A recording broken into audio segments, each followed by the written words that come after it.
Hi, guys. We are going to talk about the upcoming innovative changes that are going to occur between 2024 and 2025 because I'm grouping the 2 years together because of the influences. Um, we are looking at transits, which are real-time cycles of the planets. And that is under the tradition or umbrella of mundane astrology. And that's where we look at how these planetary effects um, will pan out for the whole world, the 7 billion people on the planet. So what's going to make it unique is when we do a bi-wheel, 2 wheels, the natal chart in the middle and the inside, and the current positions of the planets on the outside of the wheel. And I will give you some demonstrations. But first of all, I want to thank you all for joining. Please comment below if you have any questions. We will get out to you and reach out to you. And if you don't have a natal chart, but you want to look at it and see how it will personally affect you, now's the time to get it out. You could always get one online at astro.com. But if you don't really understand how to locate each point in the chart, I do have a video in the in the channel where you can see where you need to start. Okay, so I thank you again for being with us here at Holistic Healing Astrology. And so, what planets are involved? The outer planets are involved, and the outer planets, it's important to understand when we talk about the outer planets, they are the slowest moving and they are the furthest away. But because they're slow moving, they're long-term energies that affect a certain area of your chart for a long time. So, you can't just, it's not like the sun, it will be in a whole sign, in the right now, Sagittarius or whatever going into Capricorn, but it goes through the whole sign, all 30 degrees in about a month. So that's about 1 degree a day. Whereas Pluto, it takes about 20 years to go through 30 degrees of a sign. A little bit less some years, like 14 years, or a little bit more, like 21 years. It depends on the year, and it's technical. So I usually kind of teach as I go, but check out the other videos so we could just get through these 2 years. We have the first thing that's going on January 20th that everybody's talking about, but that's just the slowest and the longest influence where Pluto is going into Aquarius. Now, remember that Pluto is a 248-year cycle, and it spends about 20 years, give or take, in a sign, which means if your sign is 30 years, if you're not your sign, sorry, if your house is about 30 degrees, it could be more, it could be less, they vary. The signs don't. It could last longer in a certain house, which represents a certain area of your chart. So I have so many thoughts, feelings, and impressions about Pluto going into Aquarius. Now, if you pay attention to what is going on in the world right now, you can see that we're seeing the changes now, because they're so gradual. When it's this long term, it's very, very gradual. And but it could be like earth-shattering. Now, remember that there are other planets besides Pluto that are active. So we can't just focus on only Pluto. But this is how most of us break it down. When you have a natal chart reading with me as a professional astrologer, we look at the whole chart and how the transiting planets, all of them, especially the outer ones, will affect you for the upcoming years. Because like I said, they could affect you for 20 years. I always like to start with the slowest and the longest influencing planet. So Pluto was discovered during the time of the atomic bomb. When they dropped the atomic bomb, that's about the time that they discovered that there was another planet. So you see, unlike ancient astrology, we do Western astrology, the more modern astrology, but ancient astrology focuses mainly on the only visible planets.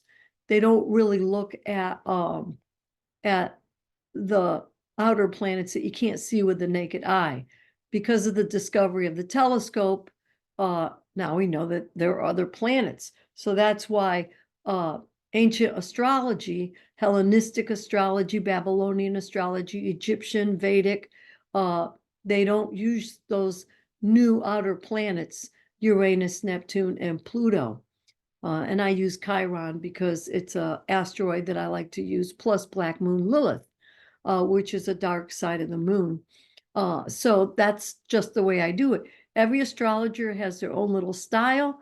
So I'm just telling you up front what I do. So when you see these symbols on the chart and you're not familiar with them, you understand. So back in the ancient times, about 6,000 years ago, we have documented evidence of astrology being used back in the Babylonian days. And even though they didn't have the outer planets they were not aware of, the signs were, so the planets were assigned to two signs, and that's how they did it. So Mars had two signs that it ruled, and Saturn had two signs, and Jupiter had two signs going all the way down. So, but now I understand that there's some ancient astrologers that do use Pluto and the outer planets that kind of merged it and blended it. And so I take what resonates with me, even from the ancient astrology, if it fits, because we do consultative astrology, which means we talk to the client, and when they share with us what is going on in their life, we look for the planets that resonate with that happening. We don't say this is going to happen. We ask and see, what are the trends? What's going on right now? What are you feeling? And then that will kind of fine tune the energy of the planet that is affecting them. Because don't forget the duality of the planets and the signs. You have a light, bright side, and you have a dark side to everything, just like in the real world. By the way, we are in spiritual warfare, so we have to keep that in mind. All right. So, well, what are we going to look at? We're going to look at what are the meanings for Pluto, keywords, and what are the meanings for Aquarius. That's how we break it down. So remember, though, the movement of Pluto is to go forward 6 months, then it retrogrades back. When that means the energy, whenever there's a retrograde, and right now we have a retrograde in Mercury, that means that we're taking that energy inward. It's more of a reflective time. It's kind of a delay. So if you push that energy, things will happen. So there is a delay, but if it's not affecting your chart based on the degrees on your chart, and if they're within orb or close together to make a contact, then you'll feel it stronger than if it's far away, So when it comes to transits, I like to give it 2 to 3 degree orb, like a difference of 2 to 3 degrees. So now what would that be? That would be 28 degrees Capricorn all the way, and that's a direct contact all the way to 2 degrees Aquarius. So if you have any of those points in your chart, you are being directly influenced by Pluto. Now, if you don't understand what I'm saying, then move on, figure it out. That's not the scope of this video. But if you have a 28-degree cardinal sign, you're going to feel some stress, some conflict. You're going to have to do the work, anxiety, or whatever to make you take action. All right. If you have a 0 to 2 degree fixed sign, you'll feel the same thing. It's going to be not so much tension, but you got to do some work. It's going to be a struggle, and how much will depend on the other planets and signs involved, and if they're near the angles of the chart. So I'm just, if you understand what I'm saying, great. If you don't, it will come. Just take what you could digest, and the more you listen to these, the more you'll understand the language of astrology. It's a symbolic language, and it takes time, but you're doing great. Hang in there. So the other thing too is we're going to look at where's the flow of energy coming from. So it may not make you do something like I said before, the struggles, anxiety. This is going to be an ease of energy, a flow of energy where it's going to add to the Pluto in Aquarius energy. All right. So any sign that is an earth sign, 28 degrees to 29 degrees, the end of 29 degrees, you'll feel that energy and flow. And anything between 0 and 2 degrees of an air sign, you should be able to feel it. Now, if it's contacting your sun, moon, ascendant, midheaven, that means that it will be a stronger effect always. These are just rules. Astrology has more rules than Carter's got pills. And if you don't understand that old-fashioned term, it just means there are a lot of rules. And it's layers and layers of rules. So Plato is Pluto, not Plato, but it started with Plato, by the way. The ancient Greeks did use astrology. And so Pluto is this shake it up, learn to let go. It has to do with losses and irreversible changes. Never been the same like before. Death, endings, beginnings. It could be a new job. It could be getting rid of an old job. It could be moving from one house to another. It's transformational.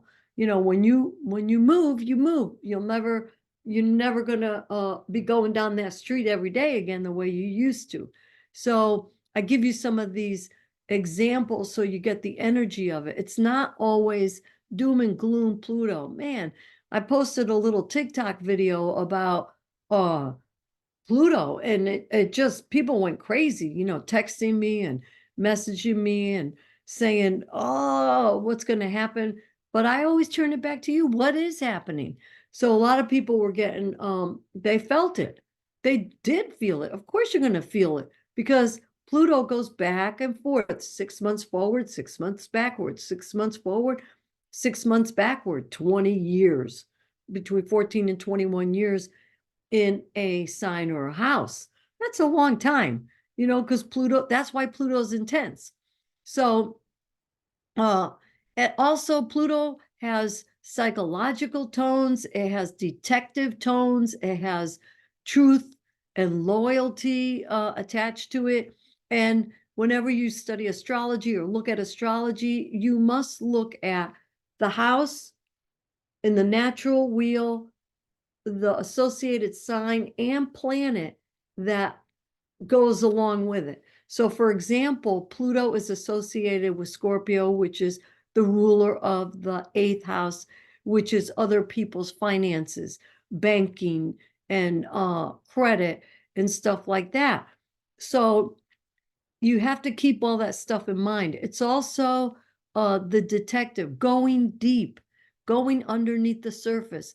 Underneath the surface of the earth, it's not very pleasant. Think about it. There's worms, there's bugs, there's stuff, ooh, there's sewage. That's how we get these keyword meanings for Pluto, Scorpio, and 8th house. And think about death. What do they do when someone dies? Yes, now they cremate, but back in the day, they buried them. So again, it goes underneath the surface of the earth. It's hidden, but not hidden so much like the energy of Pisces hidden 12th house Neptune. That is like, it's so deep, it's so elusive, it's invisible, because you have no idea what's under there as far as like the ocean, and it's more elusive. It's not it's watery, just like Scorpio is, but it's more mysterious than Scorpio Pluto energy. Now, Scorpio also has to do with criminals and that kind of sinister type activity. So like I said before, every planet and sign has a shadow side and or dark side and a light side. So you choose. That's part of the free will. And I find that a lot of the ancient astrology people can be a little fatalistic, where they will tell you when you're going to get sick, and some of them will literally tell you when you're going to die. And I'm not comfortable with that. I don't believe that I have that kind of power. And I could see now why, Christianity will, tell you, go see psychics and astrologers, because we can't play God. But it is a tool. Astrology is a tool. Seeing a good psychic or a medium is a tool to help you cope with what just happened. Okay. So I always like to look at the chart as a living document, like it's alive, and you look at, well, what happened years ago when there were aspects or relationships between Pluto and my sun. Let's say right now, Pluto is going over your sun in your chart. Okay. So then remember that the planets in the signs of your natal chart have memory. And that memory of the planet, and the planet is the strongest energy, more so than the sign. So I'm going to show you a chart, so when you take your charts out, now you can look and see. Okay, give me one moment.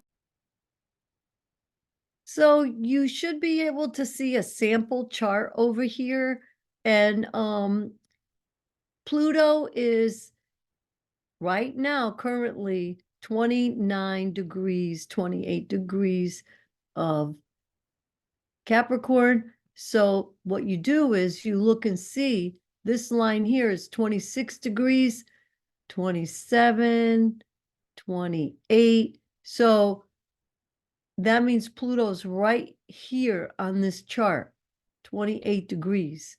All right. So you could draw it in outside the wheel, and you know that it's right here.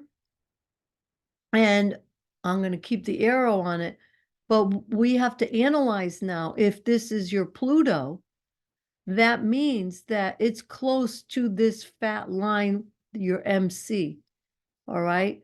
That's if you don't have a software program like Ephemeris, but that's how you locate the planets. All right. I'm only going to do it once. And then this is when we look at, see, the computer will do it for you. This is 28 degrees. And what you want to see is if there's 2 degrees difference, which there is, 28, 26 minus 26, that gives you 2 degrees orb. So this has to do with the person's career and social status. They might be changing a job, or they might be feeling like, I got to get out of here because it's super uncomfortable, and they're letting go. Maybe there's a control issue there, whatever. You let the client tell you. So you should know how the Pluto energy is working in your chart. Okay. So that's how you find it in your natal chart for those of you that needed that little bit of information. So we're going to stop the share and we will continue with the notes. So the keywords now we have to look at for Aquarius is humanity, unity. We're all one, the collective whole. It's a sense of knowingness, because Aquarius, it's I know. If you know any Aquarians with strong Aquarius theme in the chart, they know it all. Not because they're know-it-alls and they have a huge ego. It's because they study a lot, they're thinking a lot, they have scientific mind and a brain.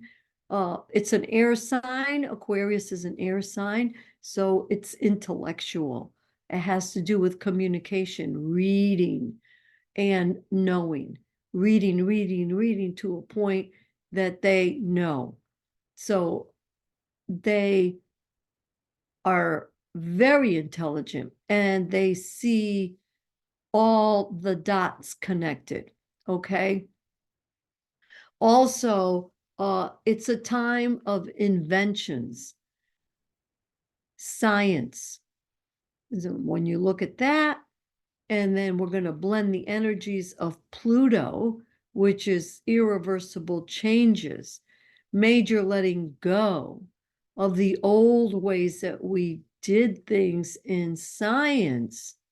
Start looking around right now and see for yourself what has changed already, because the energy is like a big glacier. It's just moving along, or like a big ship, cruise liner. It's just moving along. But if you've ever been out on the water and you're in a little boat and you get hit with a wave from a big cruise liner or a barge, you feel that, because there's tremendous energy and power. But it's a higher vibration energy, because Aquarius is very elevated. Aquarius is ruled by Uranus, which is that planet of the lightning bolt, sudden and unexpected changes. So we have sudden and unexpected type energies plus irreversible changes. So it's a definite change. One is just quick and the other one is slow. So look around and pay attention. If you've traveled, you'll see how AI and electronics, which is Aquarius, has changed the world of travel. How you don't need a human being. You could just go on your app and get most everything done. And recognition, facial recognition, passport control, all that is being dictated by AI type technology, which AI is artificial intelligence, but it's to help aid the human being. We're going to see these changes in our homes. A lot of people have smart homes, smart entertainment system, smart refrigerators. Okay. Now, something happens with the electricity. Hopefully they have backup. We have backup to keep everything going. If the grid goes down, hopefully we have a backup system. But because Aquarius is also the genius besides a scientist, and they're very innovative. For every problem out there, they solve new problems, just like they did in the 1770s onward, while Aquarius was actually, Pluto was in Aquarius. It started 0 degrees back then. Also was a time of revolution because people wanted to be free from the tyranny. They wanted freedom, freedom of speech, freedom of religion. Do you see the parallels right now? If you don't, then pay attention.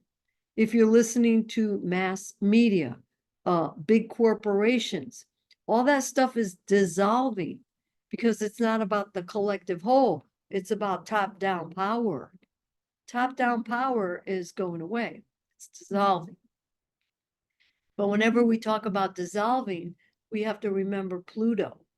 Neptune. So Neptune is moving out of Pisces in 2025. We'll talk about that later on in the video. And it means that this Neptune energy will move into the assertive, sort of aggressive, in your face, let's do it now, let's not wait, impulsive Aries. But Aries is fire. So it's much lighter energy than the Capricorn earth signs that were out there before. So that's a major thing going on. The big planets are going into a lighter energy. And you break it down just by looking at the element of the signs involved. Okay? But look in your chart and see how they're affecting you. If you've been paying attention and keeping up with technology, you see it's affecting the medical arena. There's remote assistance with surgeons working with the other top surgeons from halfway around the world, so the patient gets the best care. That's on the very positive side. However, there's also the energy medicine that's more elusive, but it is energy, it's vibrational. It will be less invasive and physical because Capricorn is physical, Aquarius is air. Notice in banking, everything is air, no paper. It's all in the cloud.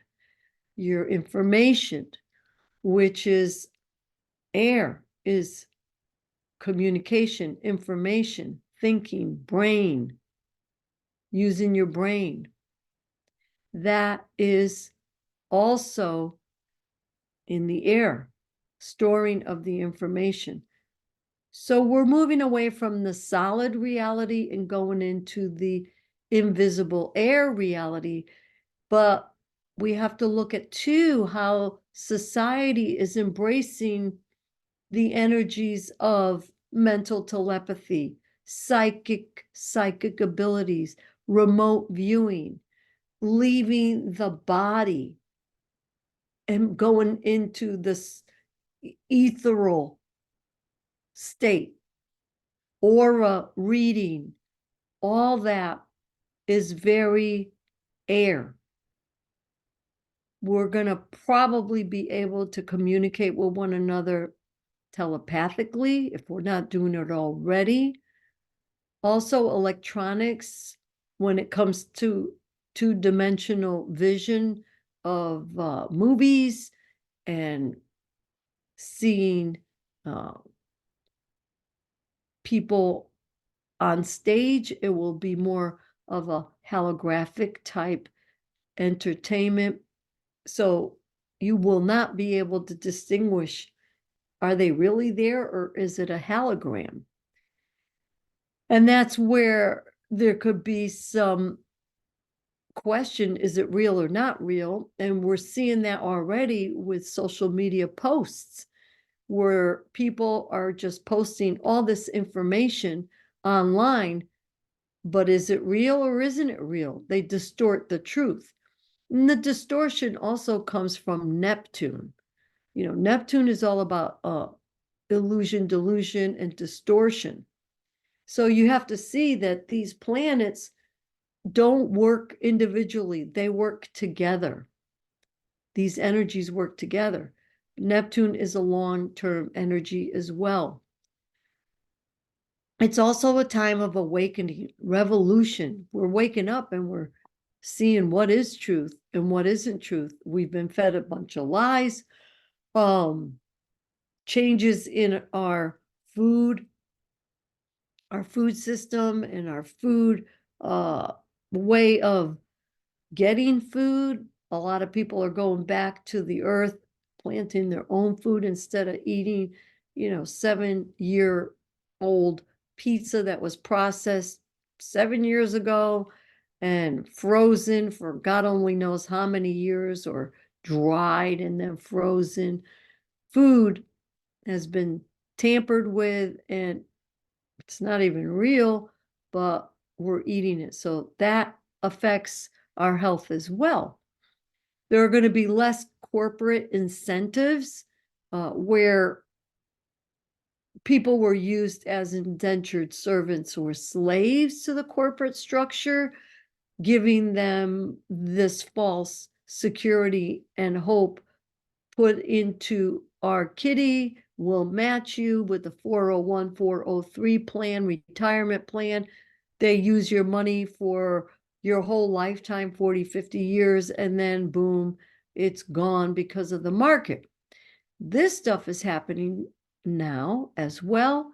There are more entrepreneurs right now because they want their freedom. They don't want to work 40 hours. They'd rather work their own schedule. They'd rather work with the people that they want to work with, choose the clients that they want to work with or the customers. A lot of people are working online and have their own businesses online.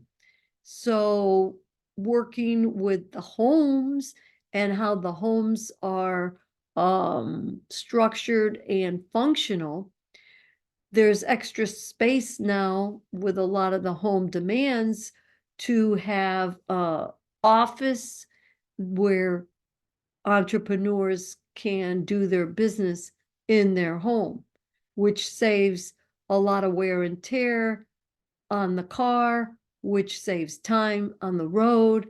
So you see there's a shifting of energy.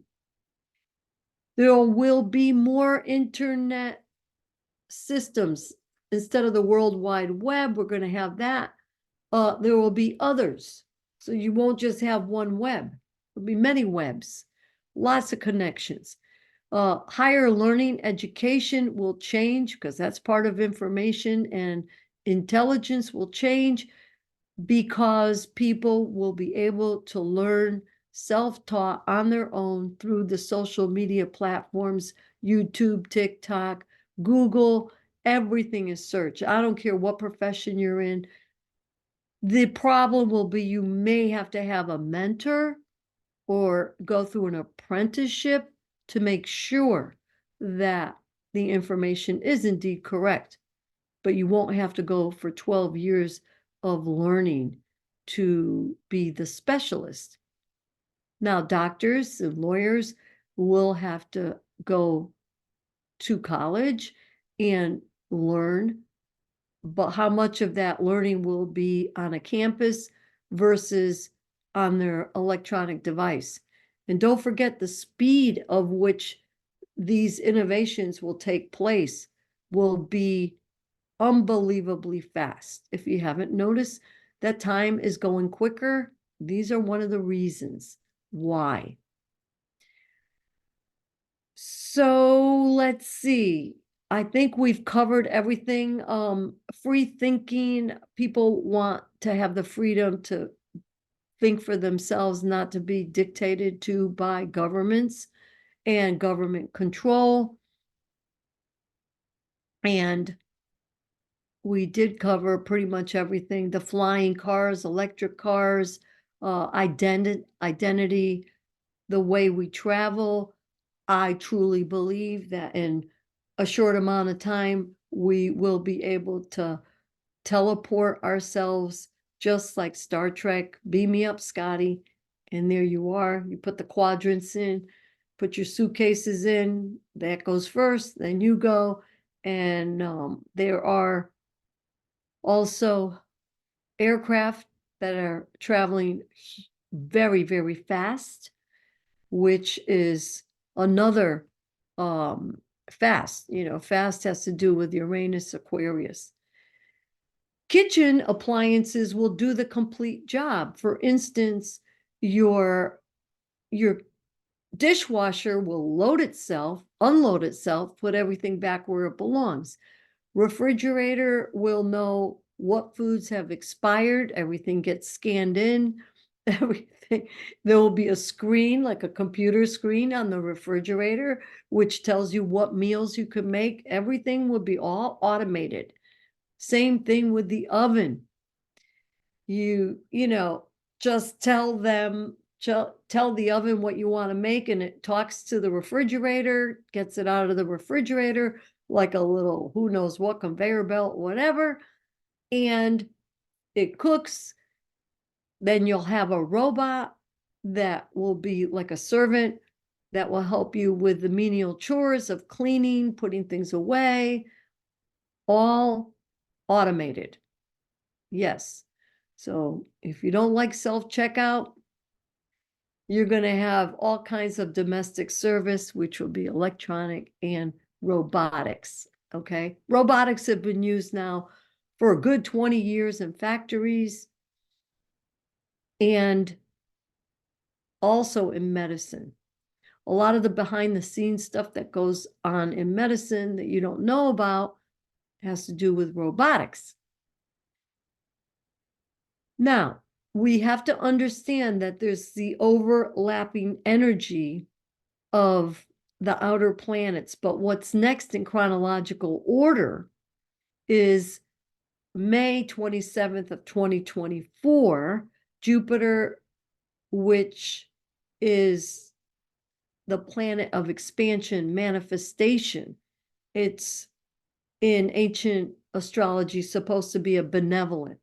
But honestly, when Jupiter hits your ascendant, you could gain a lot of weight because it's expanding. And if it's near Pluto, it could expand transformation. It could expand a problem. It could expand and make things bigger than if Jupiter wasn't there. So Western astrology always looks at both sides. It's not the malefic, benefic planets. All right. So Jupiter's going into Gemini, which is another air sign, which has to do with information, data, communication, transportation. There will be expansive tools and educational information out there to achieve information in a big way, because that's Jupiter. Now, it may be a little scattered and less orderly, but you'll be just like it is now. I mean, you could go on YouTube, search anything, and you're going to get misinformation with information. So we will be in that kind of time zone where we're going to have to sift and sort to figure out what's real and what isn't. And Jupiter also has to do with philosophy, higher learning, and ethics, morals, righteous, law abiding, law enforcement, the big picture, and international. I predict that language as we know it, because that's a form of communication, will be expanded, I feel, where there will be one international language, or that the electronics from Pluto and Aquarius, and you're seeing it now, but it will be mainstream. So whatever person you're talking to on the planet, whether they understand English or not, can speak in their language, and we speak in our language, and both will communicate fluently without the use of an interpreter. Now, if you've never had to pay for language interpretation, this is a big deal, but it will unite the world as one. Now, I know there are a lot of people out there kicking and screaming because they don't want the one world order. But you have to remember, Pluto energy is revolutionary, okay? There's certain things that we cannot stop. So Jupiter in Gemini also has to do with the different cultures, learning about different cultures and understanding the different cultures and communicating with different cultures. So the Jupiter, this energy, Jupiter in Gemini, will stay there for 1 year in the sign, or 30 degrees, and it's a 12-year cycle. So that means in 2025, Jupiter will go into Cancer, which is a more sensitive water sign. So Gemini is a mutable air sign, which gives it more flexibility, but then Cancer is going to be more about caring, but that will be 2025. The next planet or position I'm looking at is June 30th, 2024, which is Black Moon Lilith. So when you say, well, you're not telling me the exact degree. Well, if the energy is going to be there in one sign for 1 year, that means it will hit everything in that sign because it's going to go through the sign in 1 year. But with the outer planets like Pluto, Neptune, Uranus, and Chiron, excuse me, it takes many years to go through a sign. That's why we want to know the exact degree, okay? But when we're looking at in the whole next year, you're going to get contact with the Jupiter energy. You will also get contact with Black Moon Lilith in Libra, another air sign. Air signs are also very social. Libra is extremely social. It has to do with you and others, relationships, partnerships, your spouse, business partners. It has to do with contracts, legal contracts, because when you get married, it's a legal contract. If you have a live-in partner, it's a legal contract. And then the next energy would be now you're sharing the resources. But Libra also is the ruler of the 7th house and Venus.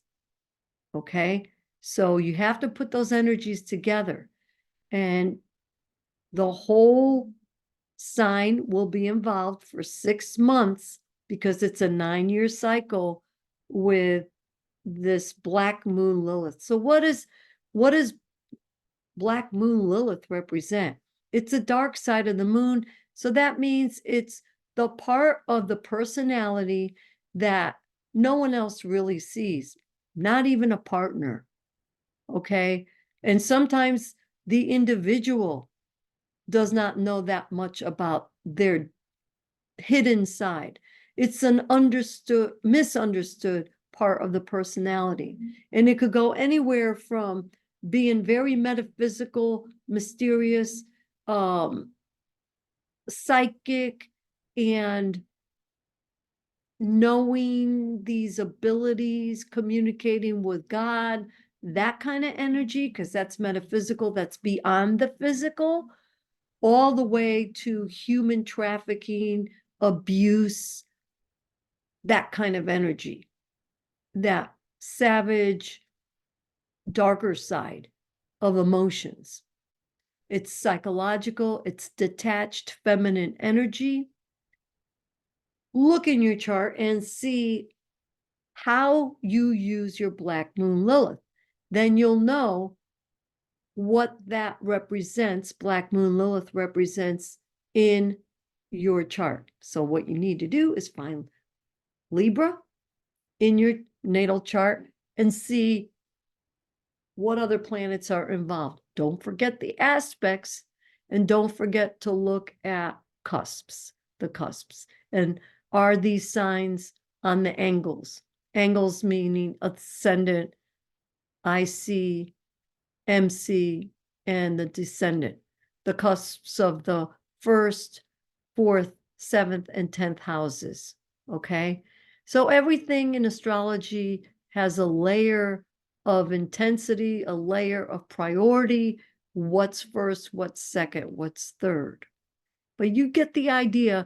And then once you start looking at your natal chart, you could say, wow, I feel that energy right there. And if there are any aspects to other planets, you could see how now you're making a tapestry of the meanings and what you could be feeling and how you're going to address these energies. The other thing that's very important, and a lot of astrologers forget to tell you, or they don't tell you, they don't know it. What I find is when we have challenges in our natal chart from these transits, what you do is you look in your natal chart and the transits for the answers. When there are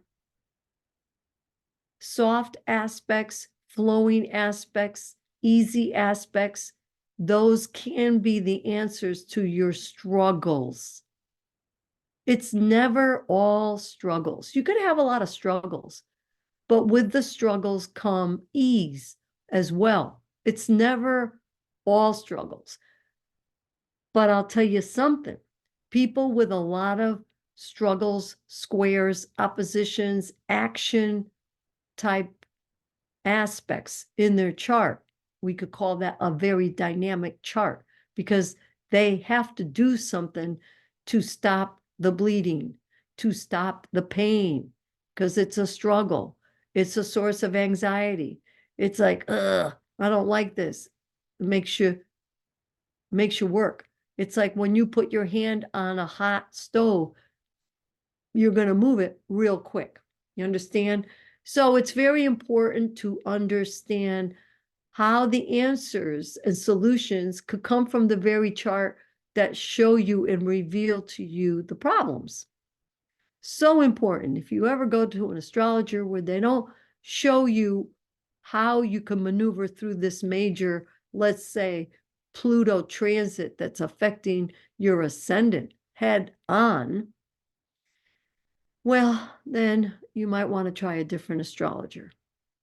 That's not the way we do it here, holistic healing astrology, but just like anything, there are different styles of astrology, just like there are different styles of hairstylists, dentists, doctors, lawyers, cooks. Doesn't matter what profession.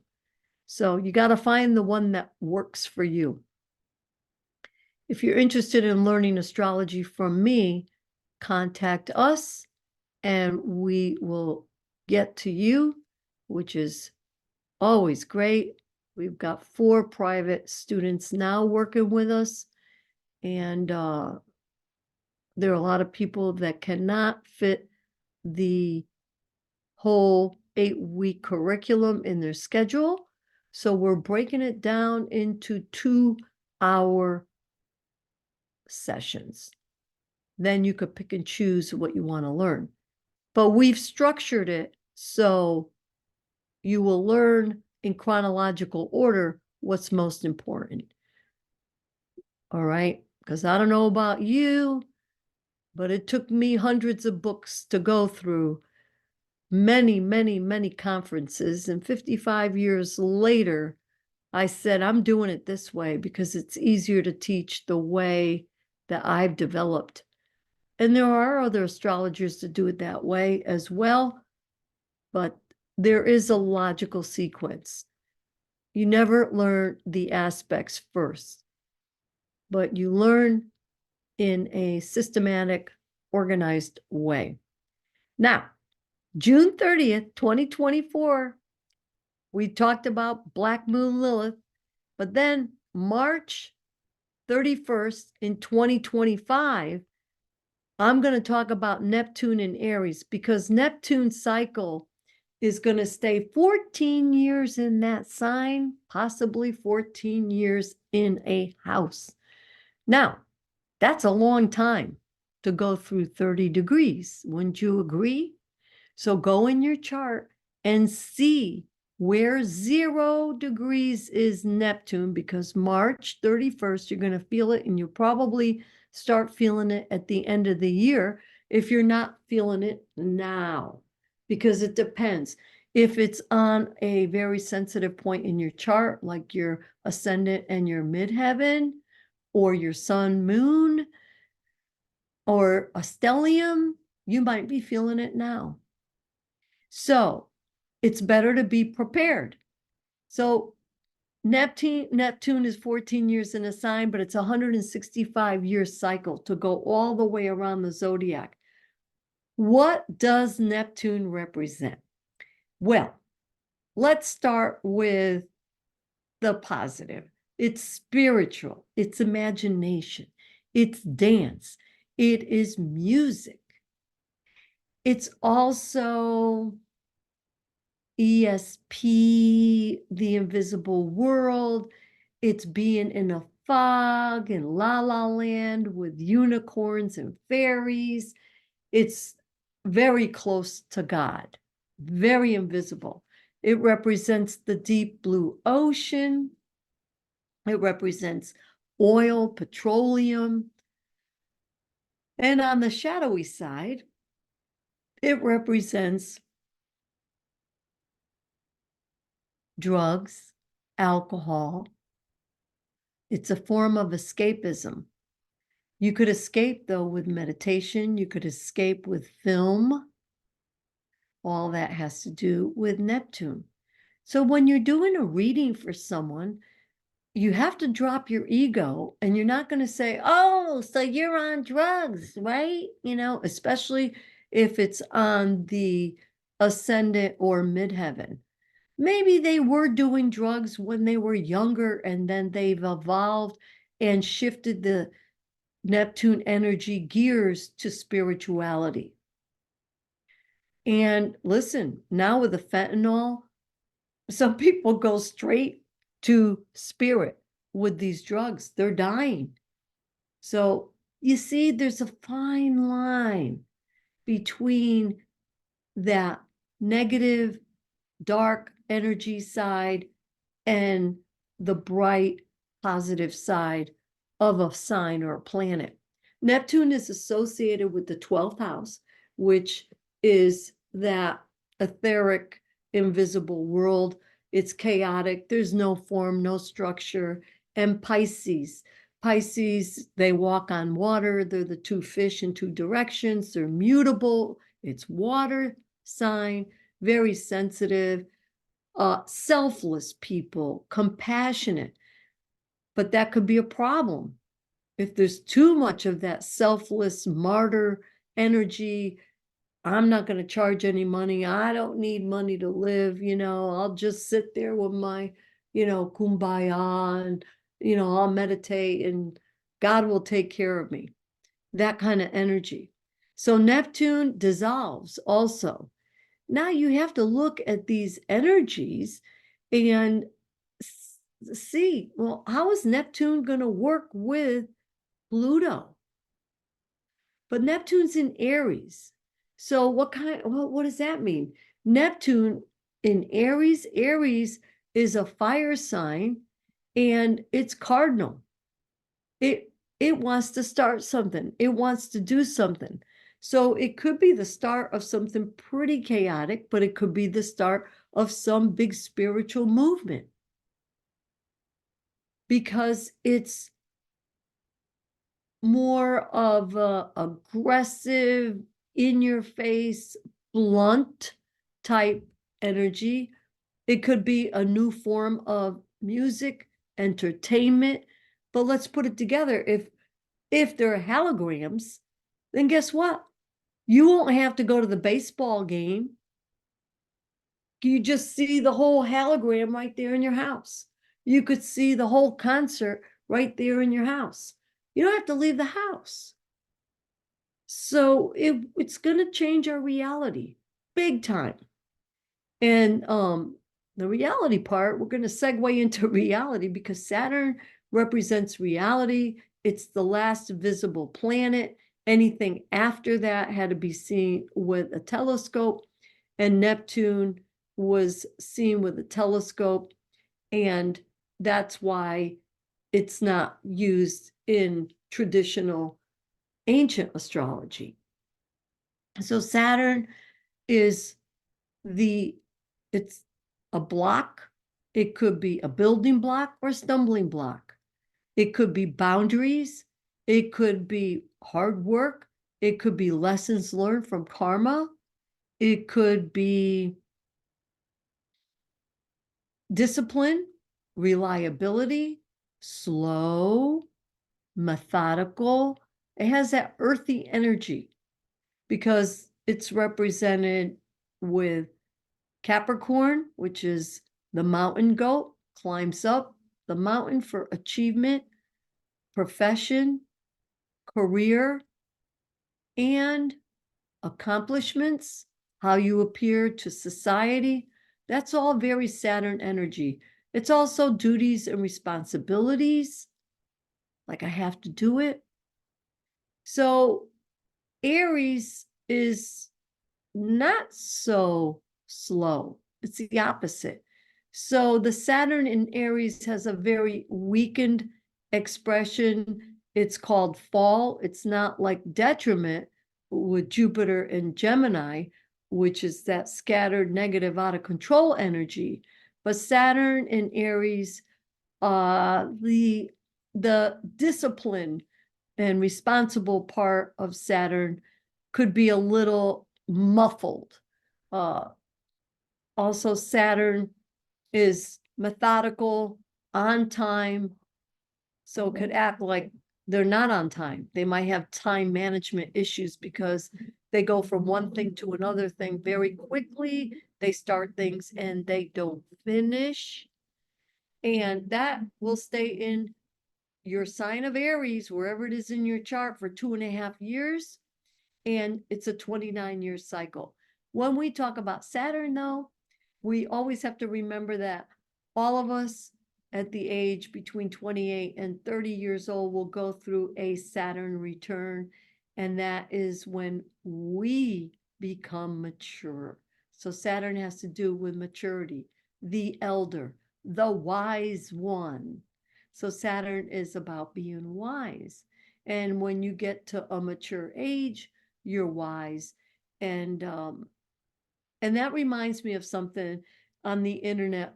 It goes back to Pluto in Aquarius and understanding what's real, what isn't. There's so much misinformation on astrology, even on pretty good sources, because they're paying these writers. I mean, I get emails every day to be an astrology writer for companies I'm not going to mention because you might recognize them. And it's better that I don't say anything, but there are companies out there for magazines and TV shows, anything that puts out information about astrology, and they use AI because they're getting paid by the hour, and they don't care. They don't give a hoot about what is going on as far as is it accurate and isn't it accurate.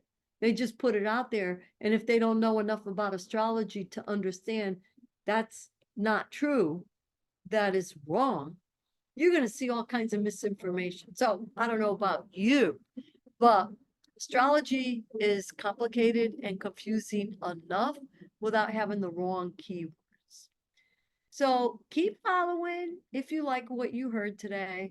And we do have some self-published books coming out your way. If you want to be on our mailing list so we could keep in touch with you, go on holistichealingastrology.com and subscribe for the blog and or the newsletter, which comes out once a month. And you get a little snippet as to what's going on. And then you get hyperlinks to publications, videos, and things like that. So it's easy to go from one space to the other. Okay. If you have any comments or questions, please use the space below. If you need my help with a reading or to learn astrology, contact us through our website or give us a call and we will get back to you. My mobile number, is area code 757-513-7771. Thank you and have a great new year, and may the force be with you. Thank you so much. Have a great day.